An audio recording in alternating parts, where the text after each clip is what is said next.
Agora, o que eu digo, tudo que eu disser para você é real.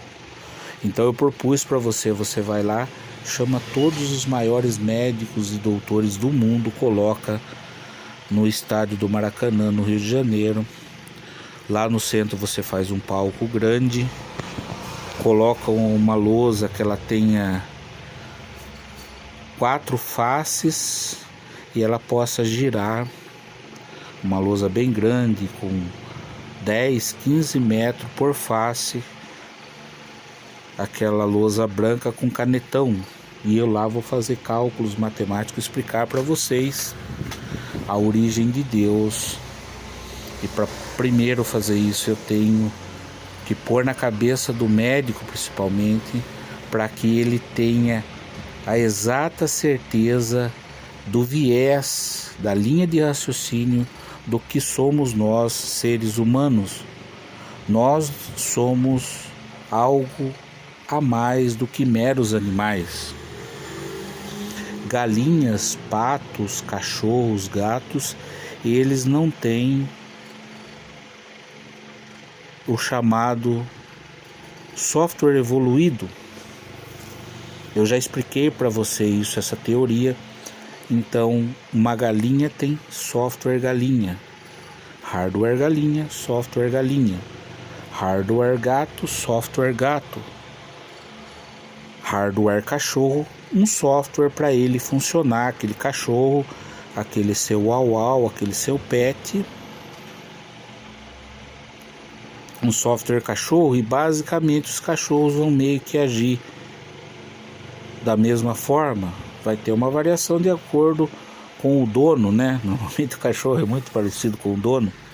Se o dono é um bosta, o seu cachorro é um bosta. Se o dono é um amor de pessoa, normalmente o cachorrinho dele é fantástico. É um docinho.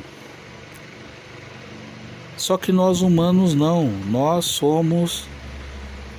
E aconteceu isso na nossa sociedade... E é obra de Deus, cara. Não tem outra forma de eu dizer. É o caso do Bill Gates. O Bill Gates, ele trabalhava então lá na IBM. E qual era a sua natureza? Ele pegar e desenvolver como funcionário da IBM um software para que pudesse funcionar com a mais extrema capacidade aqueles computadores, aquele hardware, o PC, o computador pessoal, o 386, o 486, o Pentium. E aí foi evoluindo aquilo lá. Depois nasceu os smartphones, a Apple lançou o iPhone, vieram depois uma variação do Linux, nasceu o Android. Então, na verdade, o Android é um sistema baseado em Linux, que é um sistema operacional semelhante ao Windows. Mas, estranhamente, houve ali uma ruptura. E no nosso caso, fazendo uma análise comparativa, nós humanos, como passamos a consumir por necessidade uma quantidade muito grande de psicotrópicos na nossa evolução darwiniana, e depois nós nos viciamos naquelas drogas. Então você tenha certeza que o homem, antes de usar calças, de mesmo criar ferramentas de pedra lascada, ele tinha uma mochila, uma bolsa para carregar drogas, incluindo maconha, incluindo cogumelos mágicos, entre outros. Seriam a sua bolsa de remédios, entre aspas, os seus fármacos. Então aquela empresa Bayer, que fabrica medicamentos, está muito mais ligado a Deus, explicativamente, cientificamente falando, do que aquele Papa Francisco, entendeu? E daí eu vou explicar para aqueles doutores lá, vocês me deem umas 5, 6 horas no palco. E aí, quando aquele homem então rompe semelhantemente ao Bill Gates e à IBM, o que seria natural, ou seja, um software IBM, um hardware IBM, um software IBM não. O Bill Gates, ele vai lá, pede demissão, porque ele não era um escravo, assim como nós não somos servos de Deus.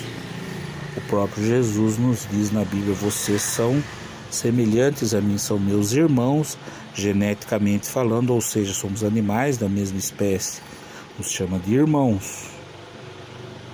Então nós somos capazes de fazer o que Bill Gates fez, romper com o raciocínio lógico e aceitar que nós somos um hardware humano com um software Deus instalado na mente.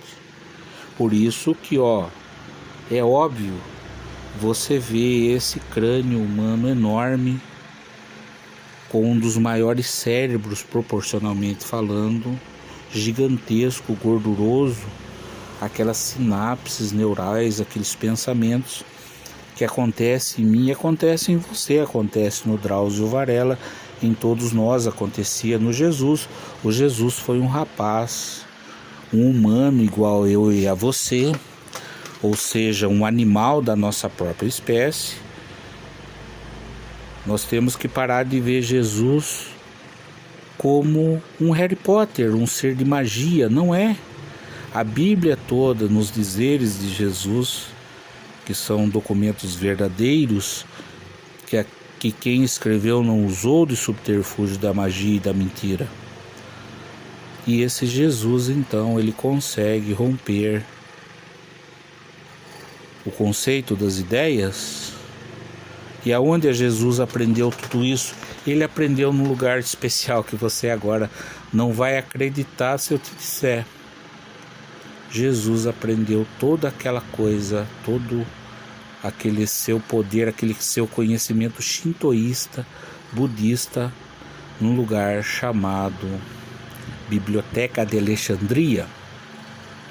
E isso está escrito na Bíblia, eu não inventei. Vá lá, Evangelho de Mateus, leia aquilo e você verá que, avisado pelo Espírito Santo, os pais de Jesus, então, em vez de voltar para Israel, aonde Jesus seria morto, eles vão para o Egito.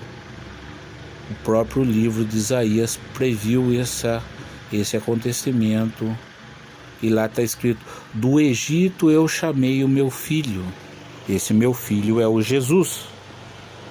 Então Jesus foi bebê para lá.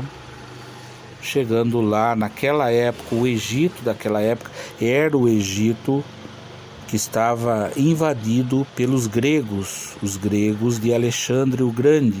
Alexandre já havia morrido, mas estava lá, naquele Egito, a Biblioteca de Alexandria.